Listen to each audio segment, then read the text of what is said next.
Bonjour à tous, c'est Virginie, je suis ravie de vous retrouver pour une nouvelle vidéo qui sera consacrée à la découverte de mes nouvelles lectures, ou idées du moins lectures. Alors je vais vous présenter plusieurs livres dans cette vidéo et je garde deux livres qui ne font pas partie en fait du tout de l'univers fantastique à la fin et je vous expliquerai en fait pourquoi je les ai choisis ou du moins on me les a conseillés. Alors je commence tout de suite par le premier livre. Alors c'est un financement participatif, donc pour ceux qui me suivent, vous devez savoir que j'aime beaucoup en fait participer au financement participatif, notamment sur le site Ulule, donc pour donner leur chance aussi souvent à des projets de personnes qui ne sont pas forcément non plus connues. Et donc du coup je participe également moi-même à un financement participatif, mais je reviendrai donc là-dessus aussi à la fin de cette vidéo pour ceux que ça pourrait intéresser. Et donc voilà, j'ai découvert Un grain de magie, un recueil de 15 nouvelles fantastiques, ça se présente comme ça. Donc j'aimais beaucoup aussi les illustrations, ça m'avait vraiment plu et attiré. Donc c'est pour ça que j'ai souscrit à ce projet. Et donc je vais vous montrer, il y a plein de petits goodies en fait. C'est souvent ça en fait, un financement participatif, vous pouvez obtenir des goodies exclusifs très souvent à la campagne. Donc vous avez des petites cartes comme ça, vraiment sympathiques. Il y en a encore une qui se présente comme ceci. Et puis vous avez des très beaux marque-pages qui sont plastifiés. Donc voilà ce que ça donne.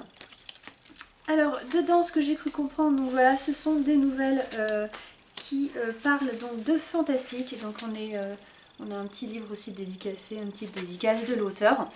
Donc je vous lis très rapidement la quatrième de couverture, donc le résumé. La magie recèle bien des surprises et des secrets. Musicelle passionnée, Ella connaît les limites et les bienfaits de son art. Les morts s'adressent à elle, guidées par les notes délicates de sa harpe pour communiquer avec les vivants. Ses visites spectrales épuisent la jeune femme. Elle profite de ses rares instants de répit pour s'isoler dans la forêt et laisser ses doigts glisser sur les cordes. Lors d'une de ses balades, un silence inédit enveloppe les bois. Ella craint le pire. Le voile de la mort s'amincit et déverse son odeur coutumière. De retour au village, le drame se confirme. Des cadavres sont retrouvés. Armée de sa harpe, Ella décide d'agir et d'enquêter. La magie de sa musique déjouera-t-elle les ténèbres qui s'installent? Et ensuite, tapis volant, fées, petit peuple breton, créatures légendaires, vaisseaux vivants, vampires, dragons, sorcières, la magie est partout et en toutes choses.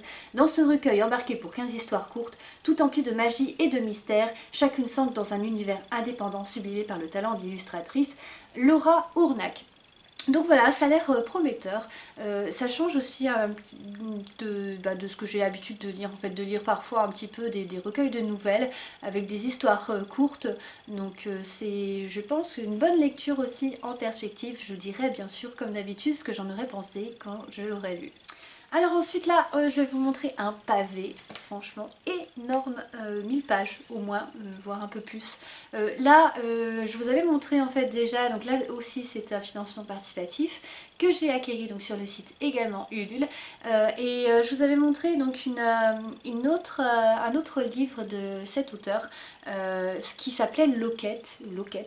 Je vous avais dit que j'avais beaucoup apprécié. On était là dans un univers futuriste, vraiment un peu à l'ambiance survival, un peu presque à la Hunger Games on peut dire, mais voilà, dans un univers aussi très très original, donc différent hein, quand même, avec des adolescents qui avaient des pouvoirs, etc.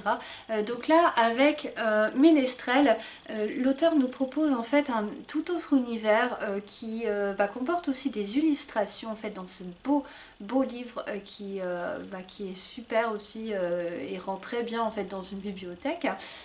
Donc très joli, et donc vous avez juste en fait les phénix sont immortels, les récits sont éternels. Donc voilà, ça laisse vraiment le suspense de la lecture. On n'a pas vraiment de résumé spécifique. A priori on va suivre des ménestrels.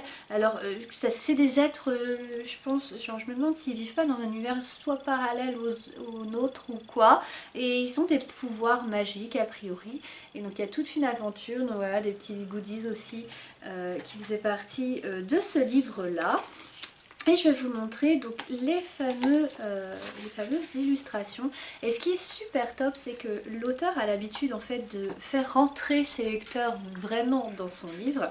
Et avec ma contrepartie, j'avais également sélectionné l'idée d'avoir un petit récit, une petite nouvelle écrite dont je suis l'héroïne.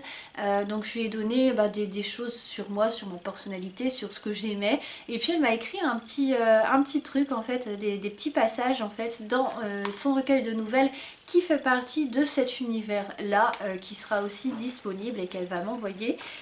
Donc voilà, je trouve ça super sympa.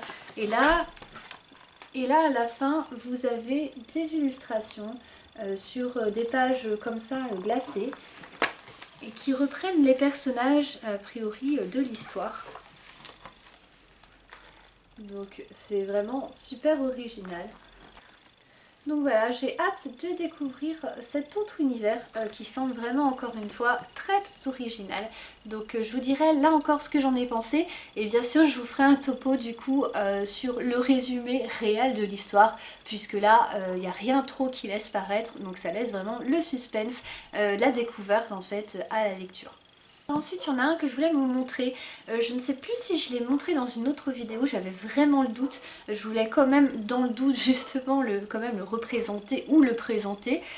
C'est Seul un monstre, le livre 1. Je suis tombée dessus par hasard en fait, j'ai lu le résumé qui m'avait l'air très prometteur, qui m'a vraiment intéressée, donc j'avais envie de le découvrir, je ne l'ai pas lu encore. La plupart en fait, voire même presque la totalité en fait des livres que je vous présente, je ne les ai pas lus ou alors je suis en train, mais voilà. J'ai lu peu de pages, donc je vous lis tout de suite le résumé. N'oublie pas la règle d'or, personne ne doit savoir ce que tu es, jamais tu ne devras parler des monstres à qui que ce soit. Pour Joanne Chang Hunt, les vacances s'annoncent idylliques. Elle est bien décidée à savourer tranquillement son séjour dans la famille un peu farfelue de sa mère à Londres.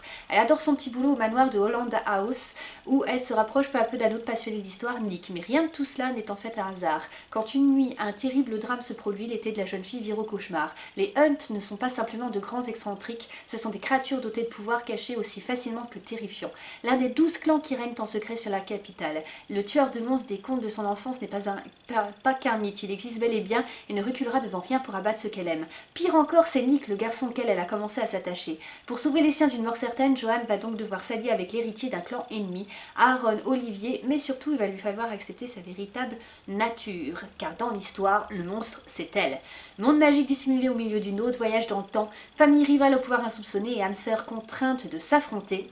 Ce premier tome d'une trilogie fantastique menée de main de maître ne vous laissera pas un instant de répit. Donc voilà, ça m'avait l'air vraiment très original, encore une fois, un tout autre univers. Donc j'ai hâte de le découvrir et encore une nouvelle fois de vous dire ce que j'en aurais pensé.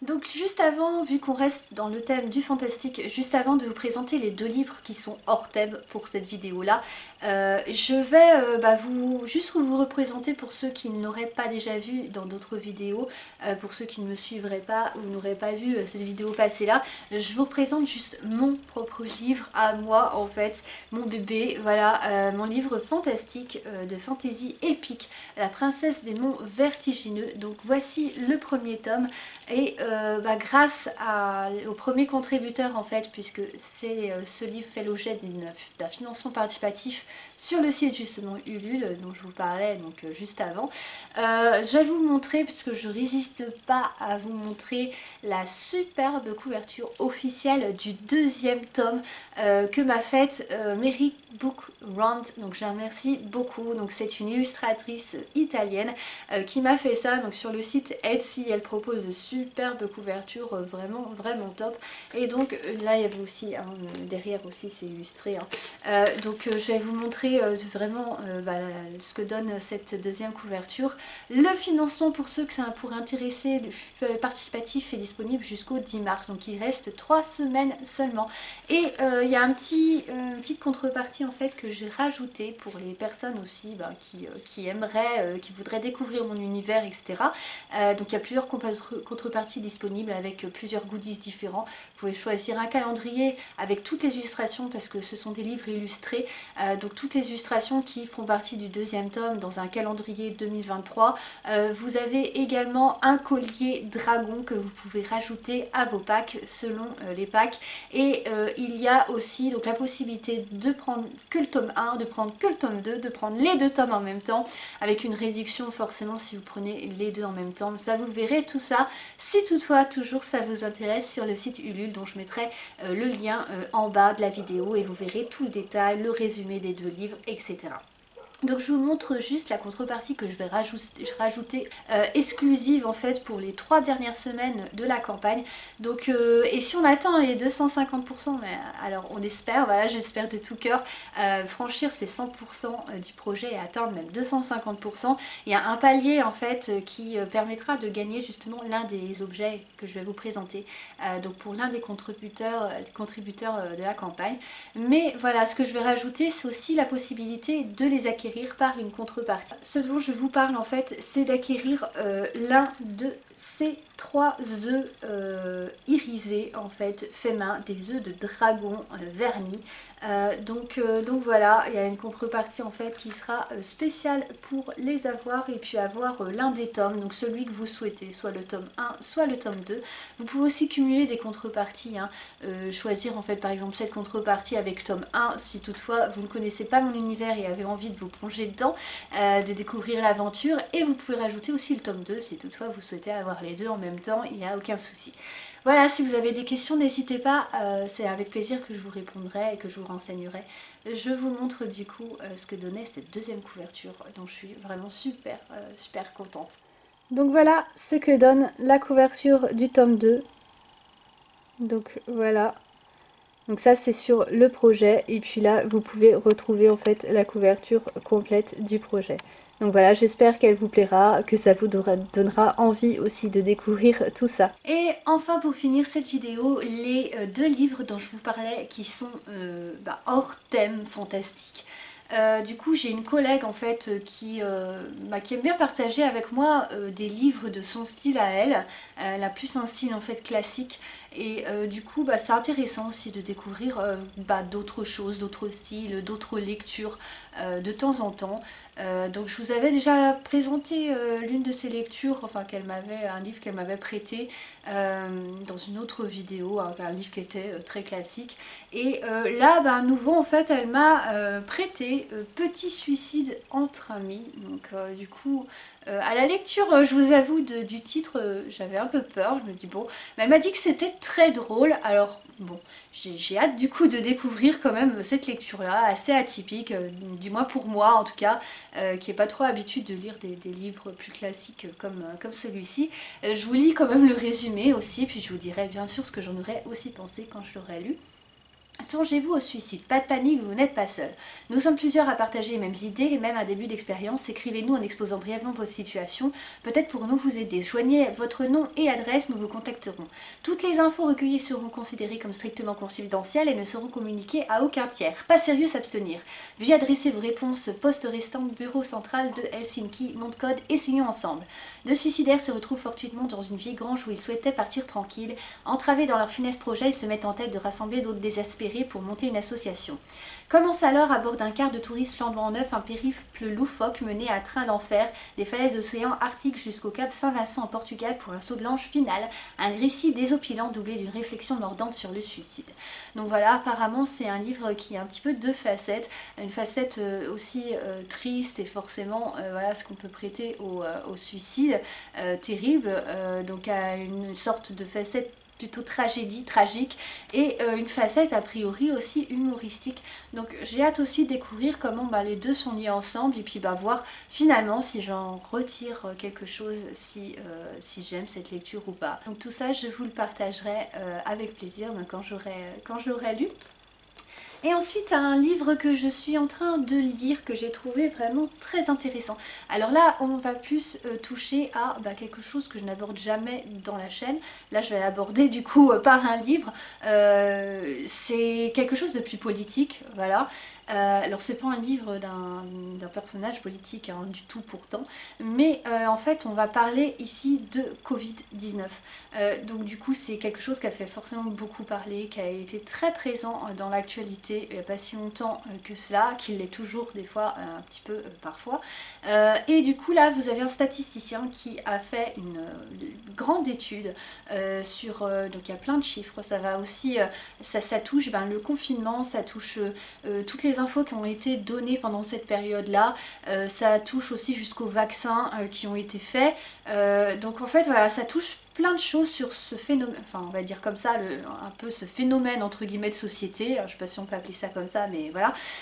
Et donc du coup, ce qui est très bien aussi, je trouve, hein, c'est mon avis, après vous ferez un avis si vous souhaitez découvrir ce livre-là, ou d'autres d'ailleurs, sur ce thème, pourquoi pas.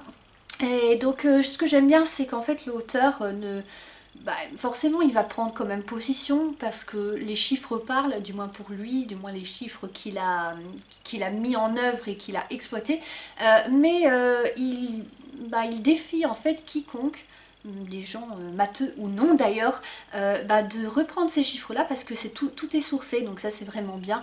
Et donc il y a des liens vers tous les chiffres, toutes les données en fait qu'il a exploitées, et il défie en fait les gens de donner un avis contraire si ils sont pas d'accord avec lui, et puis de lui dire voilà, là je suis pas d'accord et voici les preuves que j'avance. Donc du coup c'est Covid-19, ce que révèlent les chiffres officiels. Donc voilà, en tout cas pour ma part j'ai trouvé ça vraiment très intéressant d'avoir un petit peu ces révélations. Après comme je vous dis, hein, vous les prenez comme chacun les prend comme il veut, mais du coup voilà, j'ai beaucoup aimé ces conclusions. C'est vraiment, j'étais assez stupéfaite en fait en lisant ce livre là, donc voilà, je vous le conseille si vous aimez un petit peu les actualités. C'est puis à lire le résumé, je vous le lirai pas parce que c'est quand même un pavé aussi, c'est assez long à lire, et puis bon je pense que ça apporterait pas grand chose, juste ce que je vous ai dit, qui résume en fait le contenu, je pense. Voilà. Donc voilà, c'était tout pour cette vidéo là, un petit peu différente aussi des autres. Parfois j'aime bien varier avec d'autres lectures un petit peu changeantes. Mais bon, je reste encore une fois quand même dans mon domaine de prédilection, qui est le domaine du fantastique, que j'aime vraiment beaucoup et que je connais le plus. Voilà. Donc j'espère que tout ça vous aura plu, que ça vous aura aussi bien sûr, j'espère, donné envie de découvrir aussi mon projet. Donc voilà, plus de 3 semaines, et puis sinon après il sera disponible pour ceux qui le souhaiteraient sur Amazon. Je mettrai un lien sur cette vidéo ou sur une autre. Donc du coup voilà, vous pourrez aller voir ce que ça donne sur Amazon, et puis le site de mon imprimeur qui s'appelle lulu.com, où ils sont dispo pour le moment, mais c'est avec les anciennes couvertures, donc je remettrai tout ça à jour. Donc voilà, merci d'avoir regardé cette vidéo, n'hésitez pas à vous abonner pour suivre les prochains contenus sur la chaîne. Il y aura bientôt d'autres vidéos aussi un petit peu différentes. J'ai envie, alors une petite parenthèse, j'ai envie de vous montrer. J'ai une figurine, ça n'a rien à voir avec cette vidéo là, mais juste envie de vous montrer une figurine que j'ai reçue il y a peu. Je suis fan des figurines un peu vintage, et aussi des nouvelles figurines un peu pop mart. J'aime bien aussi les Funko Pop, pour ceux qui connaissent, ils comprendront, voilà. Ils verront à quoi je fais référence. Donc j'aime bien ces figurines là. J'ai demandé à mon compagnon de me faire en fait une étagère qui ressemble toutes mes figurines. Quand il l'aura fait, c'est avec plaisir que je vous montrerai toutes les figurines que je possède. J'espère qu'elles vous plairont. En attendant, voici celle que je voulais vous présenter. Donc c'est une figurine en fait Cassie. C'est souvent des figurines qui viennent de Chine. Comme beaucoup de choses, de jouets, voilà. Je les trouve sur AliExpress. Je pense qu'il y en a d'autres, par d'autres sites aussi. Il y en a sur Amazon aussi, mais souvent plus cher. Donc après voilà, il faut comparer un petit peu les prix. Et ici j'avais trouvé vraiment super top, parce que là on a une boîte de protection et vous avez la petite figurine. Donc ça par contre c'est des figurines aléatoires, hein. Donc du coup vous avez ici la liste des figurines qui peuvent être obtenues, et là vous avez une des 4, donc du coup là c'était ma première sur cette collection là, donc c'était celle-ci. Et puis bah, vous avez la boîte qui s'ouvre, vous pouvez prendre votre petite figurine, elle est toute mignonne, franchement j'adore ce petit chat et tout qui mange, je trouve ça trop cute ou kawaii comme disent les japonais, ou enfin j'ai peur de faire une... mais comme disent en tout cas les asiatiques on va dire. Donc voilà, j'aime beaucoup aussi cette texture un petit peu brillante et tout, enfin très douce, voilà. Navrée de cette parenthèse, mais je voulais vraiment vous faire découvrir ça pour terminer la vidéo. Et puis aussi bah, pour vous dire qu'il y aura d'autres vidéos aussi sur ce thème là, donc sur le thème plutôt figurine, et puis certainement aussi d'autres vidéos de vêtements aussi très prochainement. Voilà, merci encore, je me répète, d'avoir visionné cette vidéo, et puis à bientôt pour de nouvelles vidéos. Salut à tous.